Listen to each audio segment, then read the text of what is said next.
जो कथा भागवत में भगवान के विषय में बताया जाता है। मैंने कहा वे झूठ बोलते हैं। अगर कोई इंसान बीमार होता है तो कहां जाएगा बोलो? राम मंदिर जाओगे या अस्पताल जाओगे? कहते हैं गाय का गोबर खाने से कैंसर ठीक होता है, तो बताओ भक्तों, इलाज के लिए विदेश क्यों जाते हो? समझो जरा। ये सब हम लोगों को भगवान के नाम पर गुमराह कर रखा है। और जब यही लोग कहते हैं धन दौलत त्याग कर भगवान की शरण में आ जाओ, और खुद कहीं पर भागवत कहने जाते हैं, लाखों रुपये लेते हैं। ये मायाजाल ही तो है। भगवान की शरण में जाने का मतलब यह थोड़ी है कि अपने शरीर का ध्यान छोड़ दो। जो शरीर भगवान ने दिया है उसकी सेवा भी तो ईश्वर सेवा है। जब बुखार आता है तब राम की जगह दवा ढूंढते हो। जब जीवन भर की परेशानी हो तब बाबा का झूठा गोबर इलाज क्यों बन जाता है? गाय पूज्य है, इसमें कोई दो राय नहीं, पर यह कहना कि गोबर खाने से कैंसर ठीक हो जाएगा, यह विज्ञान नहीं, धोखा है।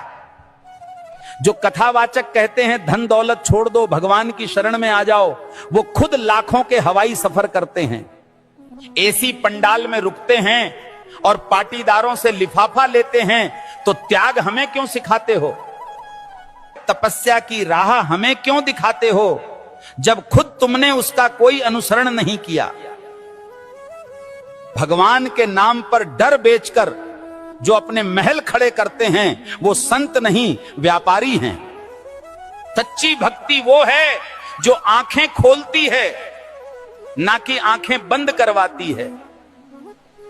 और आखिर में बात सीधी सी है, भगवान अंधविश्वास से नहीं, सच सेवा और विज्ञान से मिलते हैं। सीताराम सीताराम।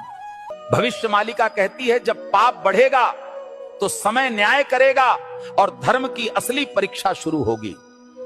2032 से सत्य युग का आरंभ होगा, लेकिन उससे पहले पूरी धरती हिलेगी। प्यारे भक्तों, 2 सूरज दिखेंगे आकाश में, पर उनमें से एक सूरज नहीं, विनाश का दूत होगा। बंगाल की खाड़ी में गिरेगा अग्निपिंड और समंदर उठकर धरती को लील जाएगा। 7 रात तक सूरज नहीं उगेगा, चांद नहीं दिखेगा, बस अंधकार होगा और भय, जिसे तुम प्राकृतिक आपदा कहोगे। तीसरा विश्व युद्ध दस्तक दे चुका है। शब्द नहीं अब शस्त्र बोलेंगे। भारत पर हमला होगा, परंतु धर्म की धरती कभी झुकेगी नहीं, क्योंकि भगवान कल्कि का अवतार होगा। जो शरण में आएगा बच जाएगा, जो अभिमान में रहेगा मिट जाएगा। प्यारे भक्तों, भविष्य मालिका चेतावनी नहीं, ये वक्त की आवाज है। जो सुन लेगा वही कल को देख पाएगा। धर्म अब उपदेश से नहीं बचेगा, धर्म बचेगा तो तुम्हारे कर्म और श्रद्धा से। जो अब भी सो रहे हैं, समय उन्हें जगाएगा नहीं, बल्कि बहा देगा इतिहास की धूल में। अब भी समय है भक्तों, या तो धर्म के साथ खड़े हो जाओ या अधर्म के साथ डूब जाओ। कल सऊदी अरब में आयोजित मेरे सत्संग के दौरान एक भक्त ने मुझसे एक दुखद प्रश्न किया। भक्त ने प्रश्न किया, गुरुजी, क्या राखी बांधने से बड़ी बात यह नहीं कि हर औरत को बहन समझा जाए? अरे मूर्खों, राखी के धागे पर इज्जत की एक्टिंग करते हो और बाकी दिन उसी इज्जत को आंखों से नोचते हो। राखी का धागा इज्जत का प्रतीक है, पर नजरें ही इज्जत न दें तो वो धागा क्या करेगा? जो आज बहन कह रहे हैं, कल उसी जैसी स्त्री को घूरते हैं। यही विडंबना है। जिस दिन पुरुष की नजर नारी को सच में बहन समझने लगेगी, उस दिन हर बेटी, बहन, हर स्त्री सुरक्षित अनुभव करेगी।